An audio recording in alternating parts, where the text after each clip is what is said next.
বিসমিল্লাহির রহমানির রহিম। প্রিয় দেশবাসী, আসসালামু আলাইকুম।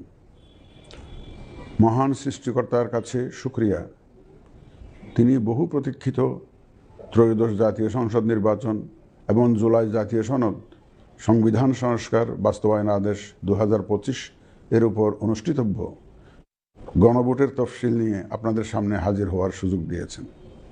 বক্তব্যের শুরুতে মহান বিজয় দিবসের প্রাক্কালে দেশবাসীকে জানাই অগ্রিম শুভেচ্ছা। মহান মুক্তিযুদ্ধে শহীদদের প্রতি জানাচ্ছি বিনম্র শ্রদ্ধা এবং তাদের আত্মার মাগফিরাত কামনা করছি।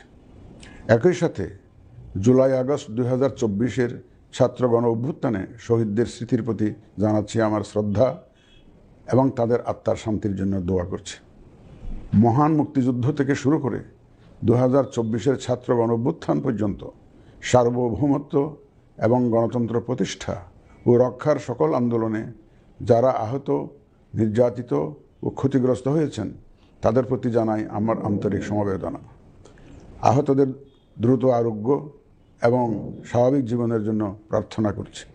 প্রিয় দেশবাসী, জাতি হিসেবে আমাদের অমোঘ শক্তি হচ্ছে স্বাধীনতা, সার্বভৌমত্ব ও গণতন্ত্রের জন্য আমাদের ভালোবাসা ও আত্মত্যাগ। জাতির প্রত্যাশাকে ধারণ করে আমাদের সংবিধান রাষ্ট্রের উপর জনগণের একচ্ছত্র মালিকানা নিশ্চিত করেছে। জনগণের প্রতিনিধিত্বশীল মালিকানা প্রতিষ্ঠার একমাত্র পথ হচ্ছে নির্বাচন। দুঃখজনক হলেও সত্য যে মানসম্মত নির্বাচনের অনুপস্থিতি প্রায়শই আমাদের ঐতিহ্য এবং সামষ্টিক প্রত্যাশাকে ম্লান করেছে।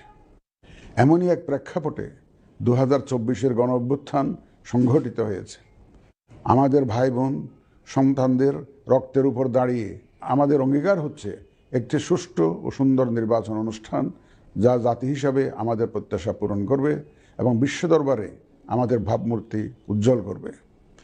আমার দৃঢ় বিশ্বাস আপনারা একই প্রত্যাশা ধারণ করেন এবং একই অঙ্গীকারাবদ্ধ। প্রিয় দেশবাসী, সুষ্ঠু ও গ্রহণযোগ্য নির্বাচনের লক্ষ্যে গত এক বছরে আমরা বেশ কিছু গুরুত্বপূর্ণ কাজ সম্পাদন করেছি।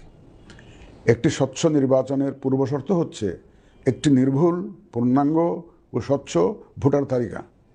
আমরা শুরুতেই এই কাজে হাত দিই। গত এক বছরে নতুন ভোটার অন্তর্ভুক্তির পাশাপাশি ভোট বিমুখ এবং বাদ পড়া প্রায় 45 লক্ষ ভোটারকে তালিকায় অন্তর্ভুক্ত করা হয়েছে এবং 21 লক্ষাধিক মৃত ভোটারকে তালিকা থেকে বাদ দেওয়া হয়েছে। নারী ভোটারদের যথাযথ অন্তর্ভুক্তির অভাবে পুরুষের সাথে নারী ভোটারের ব্যবধান বেড়ে প্রায় 29 লক্ষে গিয়ে দাঁড়ায়। বাদ পড়া নারী ভোটারদের মাঝে সচেতনতা সৃষ্টির মাধ্যমে সেই ব্যবধান উল্লেখযোগ্যভাবে কমিয়ে আনা হয়েছে। আইন সংশোধন করে ভোটার হওয়ার যোগ্যতার তারিখ প্রতি বছর 1 জানুয়ারির পরিবর্তে কমিশন কর্তৃক নির্ধারিত দিনে নির্ধারণ করা হয়েছে। এর ফলে 31 অক্টোবর 2025 পর্যন্ত যোগ্য তরুণ ভোটারগণ ভোট দিতে পারছেন। গত 18 নভেম্বর প্রকাশিত তালিকা অনুযায়ী বর্তমানে দেশে ভোটারের সংখ্যা দাঁড়িয়েছে 12,76,95,183 জনে। এর মধ্যে পুরুষ ভোটারের সংখ্যা 6,48,14,907 জন এবং নারী ভোটারের সংখ্যা 6,28,79,042 জন। গত এক বছরে নির্বাচন কমিশনের সক্ষমতা বৃদ্ধির পাশাপাশি সংশ্লিষ্ট সকলের জবাবদিহিতা বাড়াতে আমরা বহুবিধ আইনি ও কাঠামোগত সংস্কার সম্পন্ন করেছি। গণপ্রতিনিধিত্ব আদেশ এবং রাজনৈতিক দল ও প্রার্থীদের আচরণবিধিতে যথাযথ পরিবর্তন, সংশোধন ও পরিমার্জন করা হয়েছে। নির্বাচন ব্যবস্থা সংস্কার কমিশনের বিভিন্ন সুপারিশের পাশাপাশি নির্বাচন কমিশনের নিজস্ব মূল্যায়ন ও অংশীজনের পরামর্শের ভিত্তিতে এসব সংস্কার করা হয়েছে। এই উদ্যোগ সফলভাবে সম্পন্ন করতে সহযোগিতার জন্য আমি অন্তর্বর্তীকালীন সরকার, নির্বাচন ব্যবস্থা সংস্কার কমিশন ও জাতীয় ঐকমত্য কমিশন সহ সকল অংশীজনদের জানাই আমার কৃতজ্ঞতা। প্রিয় দেশবাসী, বিভিন্ন কারণে এবারের নির্বাচন আমাদের জাতির ইতিহাসে অনন্য ও গুরুত্বপূর্ণ। প্রথমত, প্রকৃত গণতান্ত্রিক ধারা পুনঃপ্রতিষ্ঠার পাশাপাশি কাঙ্ক্ষিত সংস্কার প্রশ্নে সিদ্ধান্তের নির্বাচন এটি। এবার জাতীয় সংসদ নির্বাচন ও গণভোট একই দিনে অনুষ্ঠিত হবে, যা একটি নতুন অভিজ্ঞতা। দ্বিতীয়ত, সংশ্লিষ্ট সকল রাষ্ট্রীয় ও গণতান্ত্রিক প্রতিষ্ঠানের জন্য এই নির্বাচন হচ্ছে সক্ষমতা প্রমাণ করে ভাবমূর্তি পুনরুদ্ধারের অনন্য সুযোগ। তৃতীয়ত, দীর্ঘ গণতান্ত্রিক আন্দোলন সংগ্রামের পর দেশের স্বার্থে রাজনৈতিক দলসমূহের মাঝে সৌহার্দ্যপূর্ণ গণতান্ত্রিক প্রতিযোগিতার ধারা প্রবর্তনের দাবি রাখে এই নির্বাচন। চতুর্থত, প্রায় অকার্যকর পোস্টাল ভোট ব্যবস্থাকে পরিমার্জন করে এই নির্বাচনে একটি কার্যকরী রূপ দেয়া হচ্ছে। বিশেষ করে বাংলাদেশের অন্যতম চালিকা শক্তি আমাদের রেমিটেন্স যোদ্ধা তথা প্রবাসী বাংলাদেশি ভোটারদের প্রথমবারের মতো ভোটের আওতায় আনা হচ্ছে। একইভাবে প্রথমবারের মতো ভোটের আওতায় আসছেন আইনি হেফাজতে থাকা ভোটারগণ। এছাড়াও নিজ নির্বাচনী এলাকার বাইরে কর্মরত সরকারি কর্মচারী এবং নির্বাচন অনুষ্ঠানের সাথে সম্পৃক্ত ব্যক্তিগণ পোস্টাল ব্যালটের মাধ্যমে এবার ভোট দিবেন। প্রিয় ভোটারবৃন্দ, ভোট আপনার শুধু নাগরিক অধিকারই নয়, বরং পবিত্র আমানত ও দায়িত্ব। এই দায়িত্ব সচেতনভাবে আপনারা পালন করবেন, এ আমার বিশ্বাস। যে কোনো ভয়ভীতি, প্রলোভন, প্রবঞ্চনা এবং সীমাবদ্ধতার ঊর্ধ্বে উঠে নিঃসংকোচে আপনাদের ভোটাধিকার প্রয়োগ করুন। আপনাদের নিরাপদ ও উৎসবমুখর অংশগ্রহণ নিশ্চিতকল্পে সংশ্লিষ্ট সকল প্রতিষ্ঠান ও বাহিনী কাজ করবে। ধর্ম, গোত্র, গোষ্ঠী, লিঙ্গ নির্বিশেষে সকলে এই আনন্দ আয়োজনে অংশগ্রহণ করুন। পরিবারের প্রতিবন্ধী, বয়স্ক ও সন্তান সম্ভবা মা সহ সকলকে নিয়ে ভোট দিতে আসুন। আমি আশা করি আপনাদের স্বতঃস্ফূর্ত অংশগ্রহণের মাধ্যমে ভোটের অনুষ্ঠান উৎসবে রূপ নেবে। প্রবাসে বসবাসরত প্রিয় ভোটারগণ, প্রবাস থেকে ভোটদানের জন্য নিবন্ধন কার্যক্রম গত 18 নভেম্বর থেকে চলমান আছে। আগামী 25শে ডিসেম্বর পর্যন্ত পোস্টাল ভোট বিডি অ্যাপের মাধ্যমে পৃথিবীর যে কোনো স্থান থেকে ভোটদানের জন্য আপনারা নিবন্ধন করতে পারবেন। আপনারা এই সুযোগ গ্রহণ করে ভোটে অংশ নিন, দেশ গঠনে আপনাদের অধিকার বুঝে নিন। প্রবাসী ভোটারগণ ছাড়াও দেশের ভিতরের 3 ধরনের ভোটার পোস্টাল ব্যালটে ভোট দিতে পারবেন, যা ইতিমধ্যে উল্লেখ করেছি। প্রবাসী ভোটারগণের পাশাপাশি এই 3 ধরনের ভোটারগণ আগামীকাল থেকে শুরু করে আগামী 25শে ডিসেম্বর 2025 পর্যন্ত পোস্টাল ভোট বিডি অ্যাপের মাধ্যমে এবং নির্ধারিত পদ্ধতিতে পোস্টাল ভোটের জন্য নিবন্ধন করতে পারবেন। ব্যক্তি ভোটার ও প্রতিষ্ঠানসমূহের প্রতি আমার আহ্বান, আসুন আমরা আমাদের ভোটাধিকার নিশ্চিত করি এবং ভোটে অংশ নেই। প্রিয় দেশবাসী, বর্তমান সময়ে সামাজিক যোগাযোগ মাধ্যমে বিভিন্ন বিভ্রান্তিমূলক তথ্য ছড়ানো হয়ে থাকে। বিশেষ করে কৃত্রিম বুদ্ধিমত্তা ব্যবহার করে অসত্য তথ্য ও অপতথ্যের বিস্তার দিনকে দিন বেড়ে চলেছে।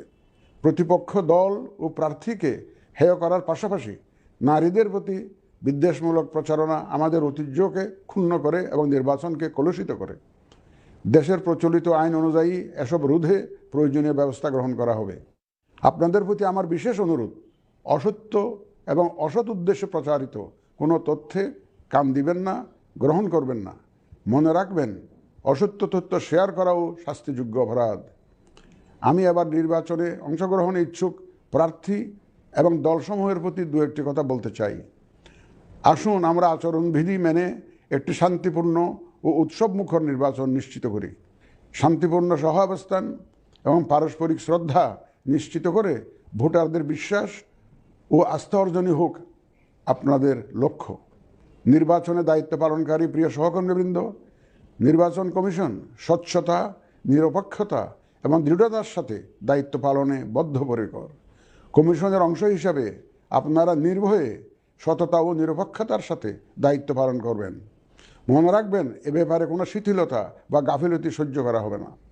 একটি সুন্দর ও গ্রহণযোগ্য নির্বাচন অনুষ্ঠানে সংবাদ মাধ্যম ও পর্যবেক্ষক সংস্থার সহকর্মীদের ভূমিকা অপরিসীম। আপনারা স্বাধীনভাবে সর্বোচ্চ পেশাদারিত্ব, নিরপেক্ষতা ও বস্তুনিষ্ঠতার সাথে আপনাদের দায়িত্ব পালন করবেন, এটিই আমাদের প্রত্যাশা। প্রিয় দেশবাসী, আমি এ পর্যায়ে নির্বাচনী তফসিল তথা নির্বাচন সংক্রান্ত সময়সূচি ঘোষণা করছি। আগামী 2026 সালের ফেব্রুয়ারি মাসের 12 তারিখ রোজ বৃহস্পতিবার 300 আসনে ত্রয়োদশ জাতীয় সংসদ সাধারণ নির্বাচন এবং একই সাথে জুলাই জাতীয় সনদ সংবিধান সংস্কার বাস্তবায়ন আদেশ 2025-এর উপর গণভোট অনুষ্ঠিত হবে। ত্রয়োদশ জাতীয় সংসদ নির্বাচনের জন্য মনোনয়নপত্র দাখিলের শেষ তারিখ আগামী 29শে ডিসেম্বর 2025 রোজ সোমবার। মনোনয়নপত্র বাছাই হবে আগামী 30শে ডিসেম্বর 2025 রোজ মঙ্গলবার হতে 4 জানুয়ারি 2026 রোজ রবিবার পর্যন্ত। রিটার্নিং অফিসারের আদেশের বিরুদ্ধে কমিশনে আপিল দায়েরের শেষ তারিখ 11 জানুয়ারি 2026 রোজ রবিবার। কমিশনে দায়েরকৃত আপিল নিষ্পত্তির তারিখ 12 জানুয়ারি 2026 রোজ সোমবার থেকে 18 জানুয়ারি 2026 রোজ রবিবার পর্যন্ত। প্রার্থিতা প্রত্যাহারের শেষ তারিখ 20 জানুয়ারি 2026 রোজ মঙ্গলবার। রিটার্নিং অফিসার কর্তৃক চূড়ান্ত প্রার্থী তালিকা প্রকাশ ও প্রতীক বরাদ্দ 21 জানুয়ারি 2026 তারিখ রোজ বুধবার। নির্বাচনী প্রচারণা চলবে 22 জানুয়ারি 2026 রোজ বৃহস্পতিবার হতে ভোট গ্রহণ শুরুর 48 ঘন্টা আগ পর্যন্ত তথা আগামী 10 ফেব্রুয়ারি 2026 রোজ মঙ্গলবার সকাল 7:30 পর্যন্ত। ভোট গ্রহণ হবে 2026 সালের ফেব্রুয়ারি মাসের 12 তারিখ রোজ বৃহস্পতিবার। নির্বাচন প্রক্রিয়ায় সকল রাজনৈতিক দল ও প্রতিদ্বন্দ্বী প্রার্থী সহ ভোটারদের আন্তরিক অংশগ্রহণ ও সক্রিয় সহযোগিতা কামনা করছি। সকলের প্রতি আমার আহ্বান, আসন্ন ত্রয়োদশ জাতীয় সংসদ নির্বাচন ও গণভোট সফল করে আমাদের গণতান্ত্রিক অগ্রযাত্রায় ঐতিহাসিক ভূমিকা রাখুন। মহান আল্লাহ আমাদের সহায় হন।